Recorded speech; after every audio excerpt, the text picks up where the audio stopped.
The attainment of wealth is not just a matter of intelligence. Mostly, it's a matter of inspiration. So if you have strong enough inspiration, a strong enough reason, large or small, it can have an incredible influence on the direction of your life. Now, we're going to take some time to actually start designing the next 10 years of your life. We're going to start setting your goals. Goal setting is one of the most important skills to develop if you want to design your future. I'm going to give you enough homework not only to keep you busy for the rest of your life, but also to help you create the kind of life you may have always dreamed about living, but never believed possible. So let's get on with it. The sooner you exert the discipline, the sooner you will be enjoying the results. Once the results start to come, believe me, you won't mind the hard work and discipline it's going to take. Now, get a sheet of paper, and at the top of it, write the words, long-range goals. I'm going to ask you some questions, and I want you to jot down the answers. If you don't have paper and pen handy, follow along with me now anyway, just listening. Then, later, listen again when you can write down your ideas. After I've asked the questions, which is the first part of this exercise, you can stop the tape and work on your answers. All right, let's start this exercise. The basic question you are going to answer is, what do I want within the next 1 to 10 years? I want you to take about 12 to 15 minutes and make a list of at least 50 things you want within the next 1 to 10 years. These are long-range goals. To help you get started with your list, consider these questions. What do I want to do? What do I want to see? What do I want to be? What do I want to have? Where do I want to go? And what would I like to share? Now, with these thought-starter questions in mind, answer the basic question. What do I want within the next 1 to 10 years? See how many things you can write down. At this point, don't take the time to describe in detail everything you want. This is the time for you to let your thoughts pour, to write fast and to abbreviate. For example, if you just write down 380, you'll know what that means. You don't have to describe the color and the interior of the car. You'll do that later in this exercise. I want you now just to abbreviate and write fast. Make the list as long as you possibly can. Try to write down at least 50 items, 50 things you want within the next 1 to 10 years. These are long-range goals. Spend about 12 to 15 minutes on this. After you've completed your list, you're ready for the next part of the exercise. Go through your list, and next to the things you think you can accomplish or acquire a year from now, write a number 1. Next to the things you think it will take 3 years to realize, write a 3. Next to the things it will take 5 years to accomplish, write a 5. And next to the things it will take 10 years to accomplish, write a 10. Go through this list now to the best of your ability and say, that looks like it will take me about a year, or 3 years, or 5 years, or 10 years. Some big goals might be out there 10 years from now. Once you complete this part of the exercise, you might come to the conclusion that you need a lot more 3-year goals and less 1-year goals, for example, or that you need more 10-year goals. You see, while you're working on one goal, you must have something else in the planning stages. If you don't, what happened to some of the early Apollo astronauts could happen to you. After they came back from the moon, some of those astronauts experienced deep psychological and emotional problems. And the reason for that? Why, after you've been to the moon, now where do you go? That seemed to be the end, the finish.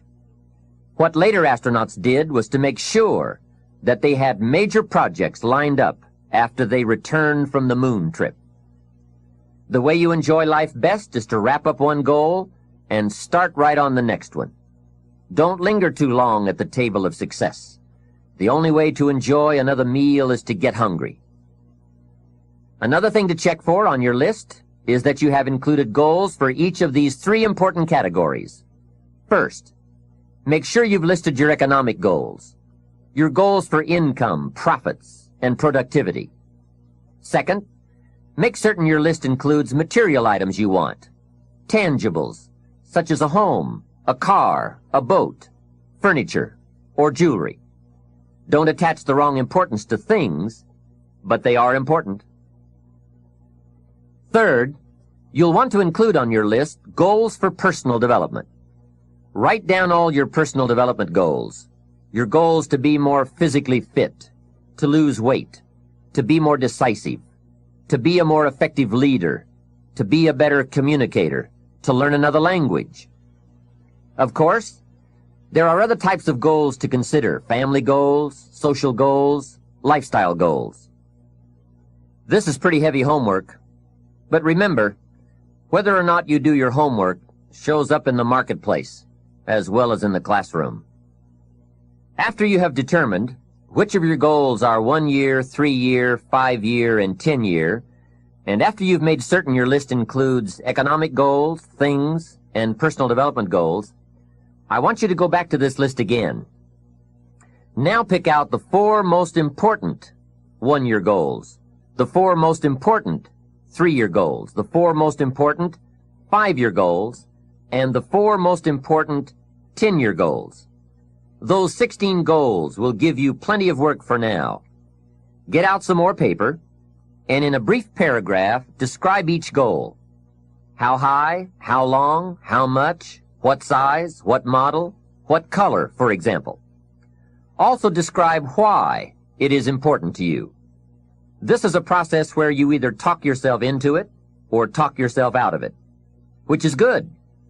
When you're unclear as to why something is important, usually you put only half-hearted effort into it. What you want is a powerful motivator, but the reason why you want it is an even more powerful motivator. It has greater pull. You may find that some of your goals you thought at first glance were important are not important after all. Do some reflecting, refining, and revising. The point is, right now, try to have approximately 4 1-year, 3-year, 5-year, and 10-year goals that you truly believe in, that inspire you, that you've sold yourself on. When these goals and the reasons you want to obtain them are each clearly described in a brief paragraph, transfer this information to a journal or some type of notebook that you can carry with you easily and refer to often. It's essential to set aside some time every week to review all of your goals, to rearrange them, redo them, restructure them, to add goals, or to tear up the whole list and start over. Goal setting is not something you do just once. It's a continual process. Also, you must constantly check your progress toward your goals. You don't want to fall too far behind on, or worse, lose sight of, your important goals. Now, just as important as your long-range goals are your short-range goals. Your goals for tomorrow, next week, next month, 6 months from now. These are goals you can accomplish within the next year, the immediate future. We call these goals confidence builders. When you work hard, burn the midnight oil, and accomplish these little things, it builds your confidence to go for your long-range goals. Write down in your notebook or journal all the little things you would like to have or accomplish in the next year. How you set up this list is up to you. You might want to break it down by week or by month. Set it up in whatever way works well for you. Part of the fun of having a list is being able to check off something as obtained or completed.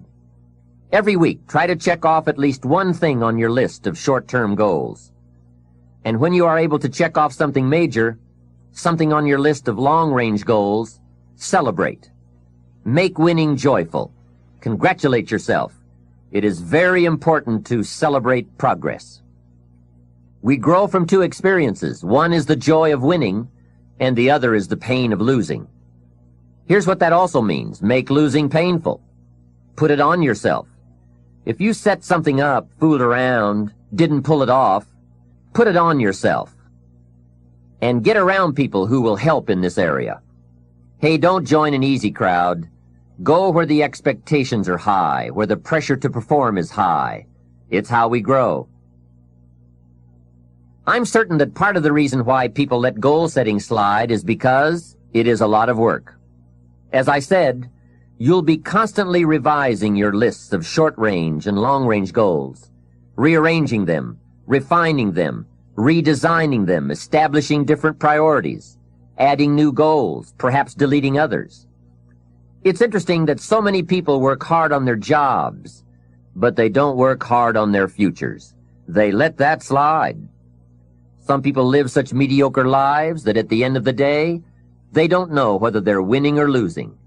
They just go through life with their fingers crossed. I know most people don't make definite plans, but don't let that be you. The guy says, well, you work where I work, but the time you get home, it's late. You've got to have a bite to eat, watch a little TV, and get to bed.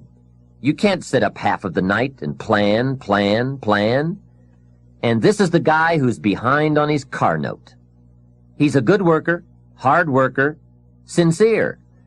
But I've discovered that you can be sincere and work hard all your life and wind up broke and embarrassed. You've got to be better than a good worker. You've got to be a good planner, a good goal setter. You've heard the old saying, the people who fail to plan are planning to fail. It's true. So work on your plans. Put yourself in the top few percent who put this power to work for themselves. Writing your goals down also shows you are serious. And to do better, you must get serious. You don't have to be grim, but you do have to be serious. Hey, everybody hopes things will get better, but remember, the future does not get better by hope. It gets better by plan. And hope unaided by clear plans can finally become an illness. There's a Bible phrase that says, hope long delayed makes the heart sick. It's a sickness. I used to have the illness known as passive hope. It's bad. And there's one that is even worse, and that is called happy hope. That is really bad. The man is 50, and he's broke, and he's still smiling. That's bad. So get serious. Make plans. Put them on paper. My suggestion from experience. There's a phrase from the Bible that goes, without dreams and vision, we perish. How true. Humans have this unique ability to aspire, to dream, to go for something, to become something. Without that, life is not life. We must have dreams and never give up on our dreams. I'd like to share with you some further observations I've made on goal setting. Understand that your goals, whatever they are affecting you all day long. Your goals affect your handshake, your attitude, how you feel. Your goals affect how you look, how you dress, how you walk, how you talk, all day, every day. Your personality, conversation, activity, it's all affected by your goals. I asked a man one time, what are your goals for this month? And he said, if I could just scrape up enough money to pay these lousy bills. That was his goal. Hey, I'm not saying it isn't a goal. It is, but it's such a poor goal. It certainly isn't inspiring. You don't jump out of bed on Monday morning and say, oh boy, another chance to go out and scrape up the money to pay these lousy bills. The point is that goals should be fun. They should be big, challenging, rewarding. They should allow you to grow. Remember, too, that the major purpose of having a goal is not just to acquire the goal. The major reason for setting goals is to compel yourself to become the person it takes to achieve them. In other words, attaining the goal is of secondary importance. What's far more important is what you become in the pursuit of it. The greatest value in becoming a millionaire, for example, is not the $1 million. The greatest value is the skills, the knowledge, the discipline, and the leadership qualities you acquired in becoming a millionaire. It's the experience you acquired in planning, development, strategy. It's other qualities you acquired, such as courage, commitment, and willpower, to attract $1 million. You could lose everything you attained, but you could not lose the skills, knowledge, and experience you have obtained.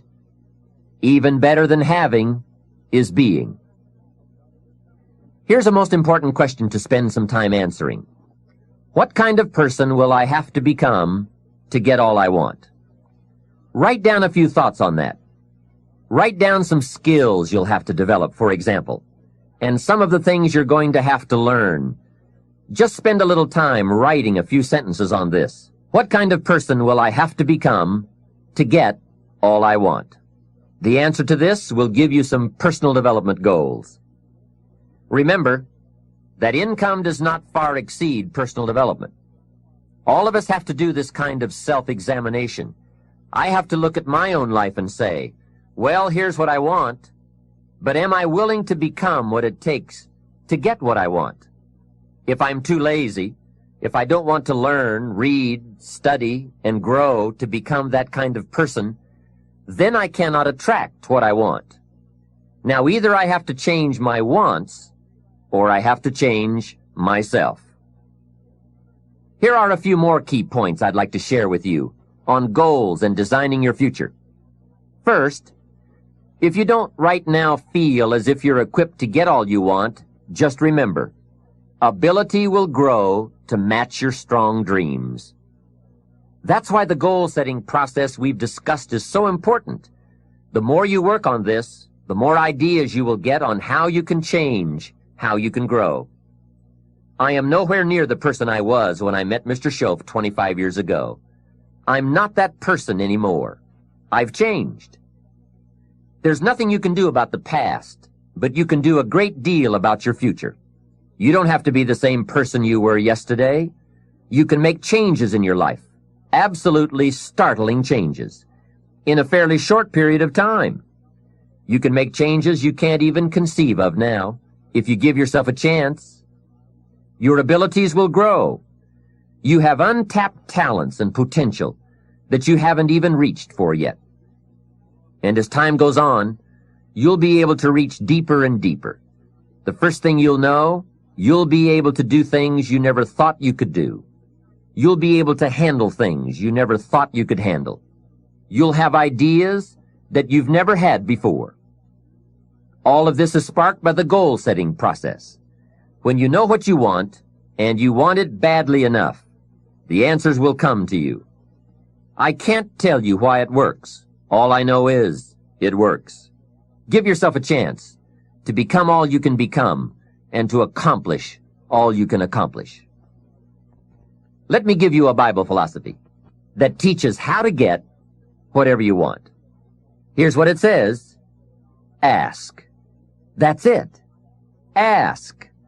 Of all the important skills to learn in life, be sure to include the skill of asking. What does ask mean? Ask means, what do you want? And the complete formula is staggering. It says ask, and you will receive. Hey, we ought to look into that. The man says, yes, but you work where I work. By the time you struggle home, it's late. You've got to get a bite to eat, watch a little TV, and get to bed. You can't sit up half the night and ask. And this guy is behind on his bills. He's a good worker, hard worker, sincere, but you've got to do better than work hard and be sincere all of your life. You'll wind up broke and embarrassed. You've got to be better than a good worker. You've got to be a good asker. Let me give you some key points on this asking and receiving, setting goals, asking of life. Here's part of the philosophy that helped me to change. First, asking starts the receiving process. Asking is like pushing a button, and all this machinery starts working, mental and emotional machinery. I don't even know how it works, but I do know it works. There are a lot of things you don't need to know how they work. Just work them. Some people are always studying the roots. Others are picking the fruit. It all depends on what end of it you want in on. So asking is the beginning of receiving. Second, receiving is not the problem. You don't have to work on receiving. It's automatic. So if receiving is not the problem, what is the problem? It's failing to ask. The man says, I see it now. I got up every day this year and hit it hard, but nowhere in my house is there a list of what I want from my life.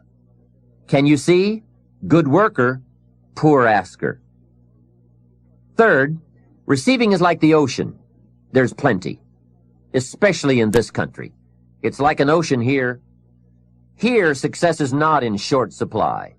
It isn't rationed, so that when you step up to the window it's all gone. No, no. Well, if that's true, what is the problem? Well, the problem is some people go to the ocean with a teaspoon. Have you got the picture? A teaspoon. What I suggest you do in view of the size of the ocean is trade your teaspoon for at least a bucket, and you will look better at the ocean with a bucket. Kids won't make fun of you. Now here's something else to remember about asking. There are two ways to ask. One is ask with intelligence. It didn't say ask intelligently, but I'm sure it meant that. Don't mumble. You won't get anything by mumbling. Be clear, be specific. Intelligent asking means how high, how long, how much, when, what size, what model, what color. Describe what you want. Define it. Remember, well-defined goals are like magnets. The better you define them, the stronger they pull. And give your goals purpose. Answer both questions. What do I want? That's the object. And the second question, what for? That's purpose. Purpose is stronger than object. What you want is powerful and it will pull, but what you want it for is more powerful. Here's the second way to ask. Ask with faith. Faith is the childish part. It means believe you can get what you want like a child, not an adult. Many adults are too skeptical. They've lost that wonderful childlike faith and trust. Don't let that happen to you. Believe in, have faith in yourself and your goals. And get excited like a child. Childlike enthusiasm. Nothing can beat it. Kids think they can do anything. How exciting. They hate to go to bed at night and can't wait to get up in the morning. Develop that kind of enthusiasm toward your life and your goals. And be curious like a child. Kids can ask 1,000 questions. Just when you think they're finished, they come up with 1,000 more. They'll drive you to the brink. But it's really a virtue. Have plenty of curiosity. Ask questions. That's how you learn. Another fringe benefit of setting goals is what it does for your ability to manage your time effectively. This is no small thing. We'll look at time management in detail in a later session, but now, while we're talking about goals, I'd like to share a few ways your use of time are affected by or influence the achievement of your goals. Have you ever thought that without some very clear written goals, you never even need to consider managing your time? Time essentials come from objectives well defined. Time can't be critical if objectives aren't defined.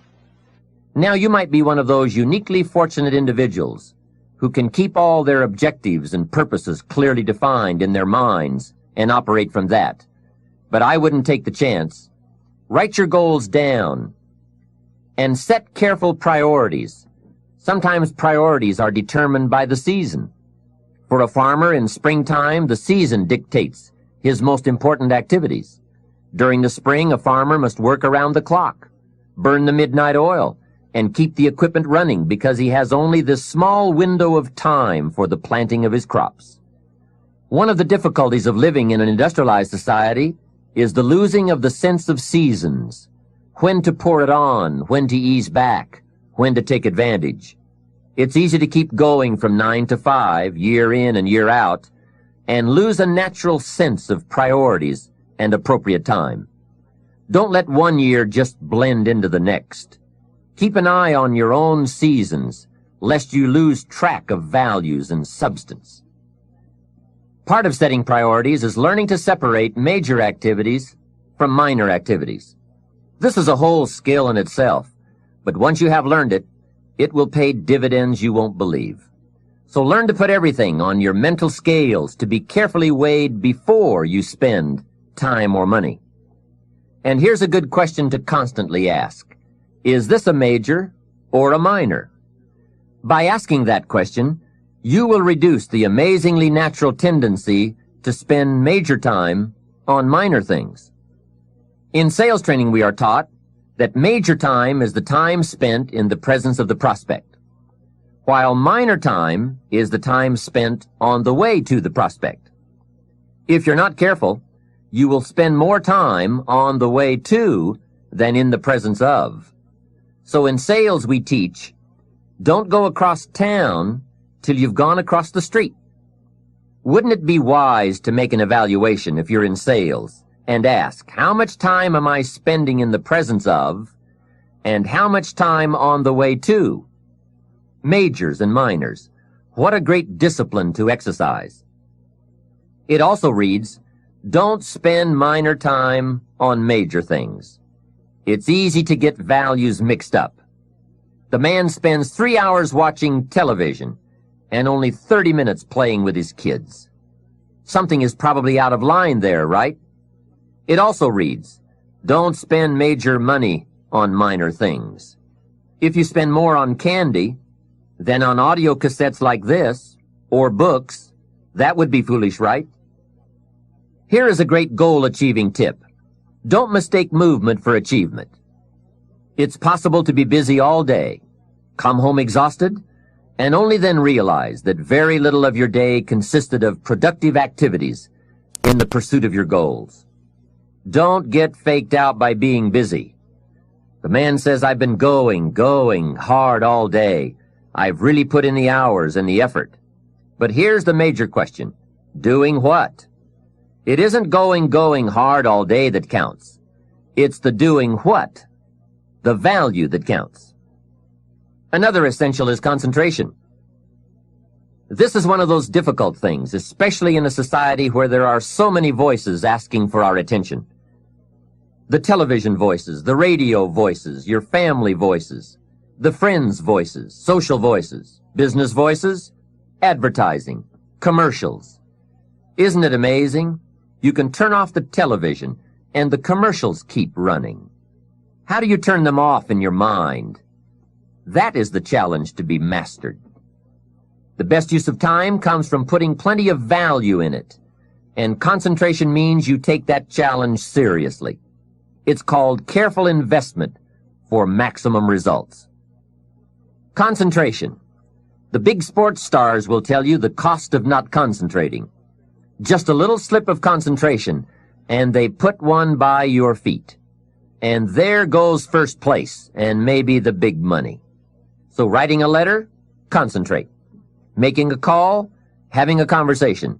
Trying to solve a problem, concentrate. You won't believe the effect this will have on your life. Now, there is a time to let your mind wander, but it's a time you designate specifically for that purpose.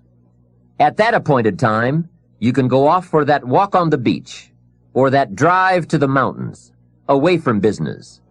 Let the breezes blow and your mind soar. Do some dreaming. That's healthy. But do it at that pre-planned time. At all other tasks, concentrate. Another aspect of managing goals and time is constant review. There's just no way to keep on target with your priorities without this. Whether it's business goals, personal goals, family goals, or investment goals, they must all be reviewed to see if you are on track, which is all the more reason for writing them down. Careful goal setting could be the time management answer you've been looking for. Goals well defined and well described and well thought out make us look carefully at the time we have and how to get the most from it to make all of our dreams come true. The answers to do better come from the necessity to do better. You will undoubtedly be amazed at the ideas you can come up with for the use of your time when goals and purpose have you stimulated to the maximum. Now there is a last main point to consider. You won't get everything you want. What a statement to make after studying how to get whatever you want. But you won't get everything you want, and the reason is, it's not that kind of planet. Sometimes it's going to hail on your crop and rain on your parade. I'm sure You are very well aware of this. But in my opinion, if you work the system I've just shared with you, you will get more than plenty. More often than not, you will get what you want. Those are good odds. There's no telling what you can do when you get inspired by results in advance. There's no telling what you can accomplish when you have goals and you believe in them. Just try this system for 90 days. Just try it. It may work even better for you than it has for me. I wish that for you. The fundamental process of knowing what information you need and gathering it is one of the keys to living the good life. Some of the best advice Mr. Schoaf gave me in those early years was why and how to study. That's a key word for life change, study. If you wish to be successful, study success. If you wish to be happy, study happiness. Happiness is not an accident. It is first a study and then a practice. If you wish to be wealthy, study wealth. Would you like to guess how many people make wealth a study? Right, very few. Surely, since wealth and happiness and success are all values to cultivate, you would naturally assume that most people would make a careful study of them. Why they do not is yet another example of those aspects of life that fall into the category of mysteries of the mind. Remember, major keys to your better future are going to be ideas and information. If we have any lack, it is not because we lack money or opportunity or resources. It is because we lack ideas that have taken form from information. Many years ago, I learned that some of the best advice ever given comes from the Bible. There's a phrase in that amazing book that says, "If you search, you will find." So that is the way to discover ideas and life-changing information. Search. In order to find, you must search. You must go to the seminars and to the training classes. You must listen to the cassette programs that can give you breakthrough ideas. You must go and engage in conversations with people of substance. You must go looking, go searching. Rarely does a good idea interrupt you. And as you make a diligent search, you will find just the ideas you need. Now, here is the next key word in the process of seeking information that can change your life, and that word is capture. When you find a good idea, capture it. Don't trust your memory. Capture everything. Write it down. Record it. This is one of the reasons why we have put this program on cassette tapes, to capture the ideas. As a serious student of wealth and happiness, I would encourage you to make use of a journal as a gathering place for all the ideas that come your way. I consider personal journals to be one of the 3 treasures a wise person will leave behind. Here are those 3 treasures. 1 is your photographs. Take a lot of pictures. Being able to capture the event in a fraction of a second is a phenomenon of the 20th century, and how easy it is to take phenomena for granted. I've gone to Taiwan to lecture 3 times in the last 3 years.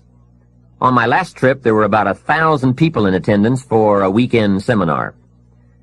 Now, if there were 1,000 people in the room, guess how many cameras were also in the room? Right, 1,000. Everyone brings a camera to capture all the events and the people, new friends, new experiences. I spend a big part of my time having my picture taken with everyone. Have you ever looked at the pictures a couple of generations back? Unfortunately, there are only a handful. But wouldn't it be great if there were hundreds of pictures to tell the whole story? So make sure you leave behind your whole story in your treasure of pictures. The next treasure to leave behind is your library. All the books you have chosen. Books well read, well underlined, with notes and observations and reflections you have written in the margins. The books that have helped shape your philosophy and the values of your life. That is a treasure, your library. And your listening library, too. All these terrific cassettes. They are a treasure. The third treasure to leave behind is perhaps the most important. And that is your journals, containing all the ideas you have captured in your lifetime. Business ideas, social ideas, culture ideas, investment ideas, lifestyle ideas. Can you imagine the value these journals would have? They will certainly be more valuable to leave behind to your children than your couch.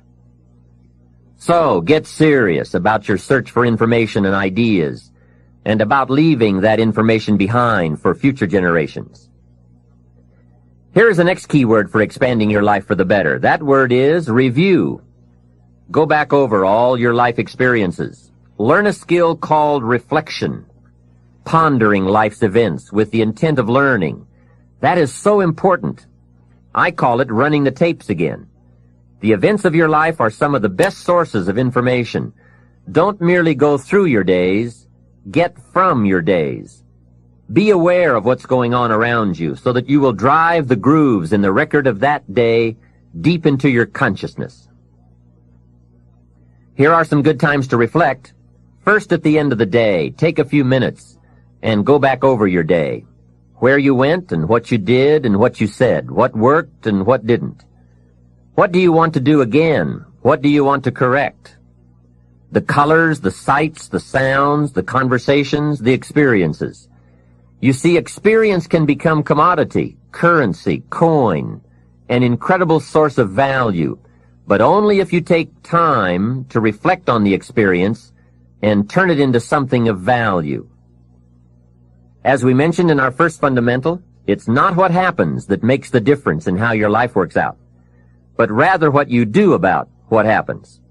And part of doing something about what happens is this process of reflection, studying an event in order to glean valuable information from it. Another time to reflect is at the end of the week. Take a few hours. Take a half a day at the end of the month. Take a weekend at the end of the year. Reason? To make the past more valuable. Sophisticated people have learned how to gather up the past and invest it in the future. When my father was about to celebrate his 76th birthday, I said to him, "Father, can you imagine what it's going to be like to gather up the last 75 years and invest them in your 76th? That's how life can become productive and exciting. Not just living one more year, but gathering up the years and investing them in the next one." By reflecting, you can gather up all the conversations you have ever had and invest all that you have learned and all that you have felt in the next conversation. Gather all your experiences and invest all that you have learned and felt in your next experience. And the more value, the more substance, the more information, the more wisdom you can gather from all of your yesterdays, the more exciting your future becomes. Probably all of us already know all that we need to know in order to make our lives turn out the way we want, except for one thing: how to gather what we've learned in order to invest it in what we want to become. So start a new discipline that can lead to wealth and happiness. Find out how things work. Never let it be said you didn't find out. Now let me give you a qualifying phrase. You may not be able to do all you find out, but make sure you find out all you can do. You don't want to wind up at the end of your life and find out that you lived only 1/10 of it, and the other 9/10 went down the drain. Not for lack of opportunity, but for lack of information.